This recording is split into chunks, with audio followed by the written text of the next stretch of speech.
India में जैसे toothpaste मतलब कोलगेट, स्कूटर मतलब एक्टिवा और गवर्नमेंट मतलब बीजेपी, सॉरी, ये सब कैटेगरीज जैसे इन ब्रांड से जानी जाती है, वैसे ही कई सारे लोग एसयूवी मतलब क्रेटा ही समझते हैं। पर जहां ब्रांड्स एसयूवी सेगमेंट में अंडर डिलीवर करती है, जैसे रिसेंटली निसान की ही एक्सट्रेल जैसी एसयूवी फॉर्च्यूनर की प्राइस पे लॉन्च होने के बावजूद एक ब्रेजा जितने पावरफुल इंजन के साथ आती है, तो क्रेटा इस सेगमेंट में इतनी सक्सेसफुल क्यों है? तो Hyundai ने ऐसा तो क्या ही कमाल कर दिया कि जिससे 2002 में सेंट्रो के बाद 2020 में क्रेटा ही थी जिसने इंडिया की टॉप सेलिंग कार्स की लिस्ट पे Hyundai को फिर से टॉप पोजीशन पे लाया था। इस वीडियो में आपको मैं ऐसे ही इंग्रेडिएंट्स के बारे में बताऊंगा जो Hyundai ने यूज किए क्रेटा को एसयूवीज का बादशाह बनाने के लिए। Hyundai ने इंडिया में कभी भी एसयूवी सेगमेंट में सक्सेस को चखा ही नहीं था। तो साला ये दुख का खत्म नहीं होता बे।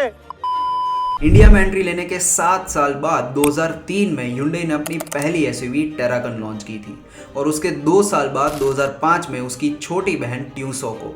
एंड आई एम श्योर कि इन दोनों कार्स में से आपने एक कार भी अबेंडेंड पड़ी हुई भी नहीं देखी होगी, क्योंकि पूरे साल में इनकी सिर्फ 150 से 200 यूनिट से बिकते थे, जिससे ये साफ था कि Hyundai की एसयूवीज इंडियन मार्केट को सूट नहीं करती थी। लेकिन इन डाउनफॉल से Hyundai बैठी नहीं रही। पूरे 10 साल बाद 2015 में उन्होंने फिर से एक नई एसयूवी लॉन्च करी, क्रेटा, जो Hyundai के लिए कहानी बदलने वाली थी। क्रेटा इंडिया में आने के 1 साल पहले चाइना में iX25 के नाम से ऑलरेडी आ चुकी थी और उसे देखकर काफी लोग एक्साइटेड थे इसे इंडिया में देखने के लिए, और वहीं हुआ भी।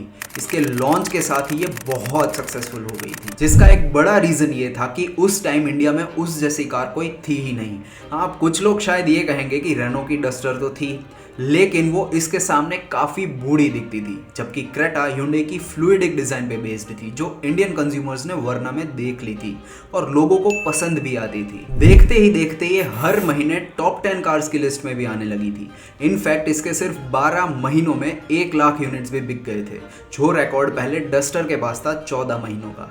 हालांकि बाद में क्रेटा का रिकॉर्ड भी विटारा ब्रेजा ने तोड़ दिया था, लेकिन जैसे टाइम के साथ डस्टर मार्केट में कम दिखने लगी और इवेंचुअली डिसकंटिन्यू भी हो गई थी, क्रेटा के sales on the other hand कभी कम नहीं हुए। इसकी सक्सेस का दूसरा रीजन ये भी था कि ये कार एक परफेक्ट पैकेज के साथ आई थी, क्योंकि इसकी कम प्राइसिंग के सामने ये काफी प्रीमियम थी। जैसे इंटीरियर क्वालिटी टॉप नॉच थी। अगर इसके इंटीरियर को उस टाइम आप डस्टर से कंपेयर करते तो फॉर श्योर आपको झटका महसूस होता, और dual tone interior, push start stop button जैसे फीचर्स से ये और भी पॉपुलर हो गई थी। क्रेटा की डिमांड इतनी ज्यादा बढ़ गई थी कि जितना Hyundai ने खुद एक्सपेक्ट नहीं किया था। इसीलिए स्टार्टिंग में जब कंपनी महीने के 10,000 यूनिट्स पर मंथ प्रोड्यूस कर रही थी, वो नंबर कुछ ही महीनों में 15,000 कार्स पर मंथ पर पहुंच गया था। नाउ कट टू 2016, उस दौरान मारुति की अपनी एसयूवी एस-क्रॉस भी आ गई थी इसे टक्कर देने के लिए, जो इवन क्रेटा से भी सस्ती थी 8.5 लाख रुपए की प्राइस के साथ। लेकिन इस सेगमेंट में लोगों को क्रेटा की प्रीमियम फील ने इतना अट्रैक्ट कर लिया था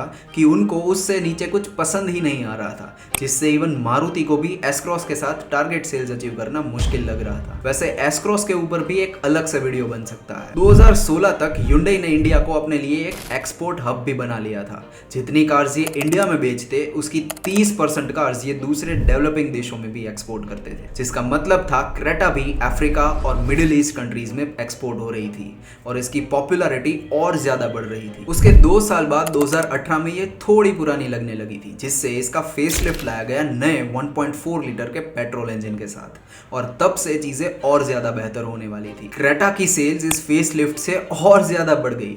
मतलब तब तो शायद Hyundai इस एसयूवी के लिए खुद नया मार्केट बना रही थी। Renault Captur, Honda BRV, Tata की हेक्सा जैसी एसयूवीज के बावजूद 2018 में क्रेटा के 1,20,000 से भी ज्यादा यूनिट्स बिक गए थे, जो 2017 से 15% ज्यादा था, even with new SUVs launching. In fact उस टाइम किसी भी सेगमेंट की कोई भी कार 1 लाख यूनिट्स भी टच नहीं कर पा रही थी। और सिर्फ बड़ी एसयूवीज नहीं, इवन कॉम्पैक्ट एसयूवीज जैसे नेक्सॉन और विटारा ब्रेजा भी क्रेटा को पछाड़ना चाहती थी, लेकिन उससे भी क्रेटा ने अपना मार्केट शेयर नहीं खोया।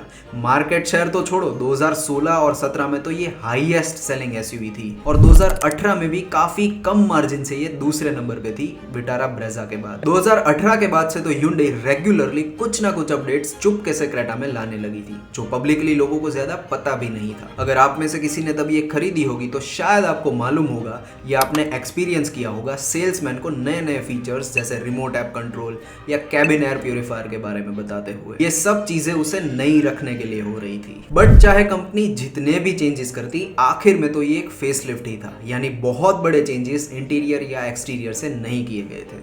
और इसीलिए 2020 में पूरे 5 साल बाद क्रेटा के एक बिल्कुल नए जनरेशन की जरूरत थी। और तभी न्यूज़ भी आई दैट Hyundai क्रेटा के नए जनरेशन को लाने वाली है, और वो सबको दिखी 2020 के ऑटो एक्सपो में। 2020 वाली क्रेटा काफ़ी कंट्रोवर्शियल थी उसकी डिज़ाइन की वजह से, क्योंकि काफ़ी लोगों को वो पसंद आ रही थी, कुछ को नहीं भी आ रही थी।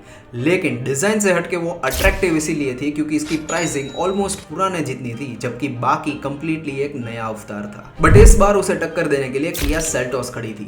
हालांकि दोनों में सेम इंजन, सेम प्लेटफॉर्म और सेम जैसे ही फीचर्स आते थे, दोनों की डिजाइन में जमीन आसमान का फर्क था। इसीलिए मार्केट आधा आधा बढ़ गया और दोनों उस सेगमेंट के टॉप पोजीशन के लिए लड़ते रहे। मगर फिर भी ओवरऑल क्रेटा ही आगे थी क्योंकि इसके 1.5 लाख यूनिट्स बिके थे, वो भी 2020 में एक कोरोना ईयर होने के बावजूद, जो दिखाता है कि लोग इसके पीछे कितने पागल थे। लेकिन अब भी Hyundai को रुकना नहीं था। हम फर्स्ट।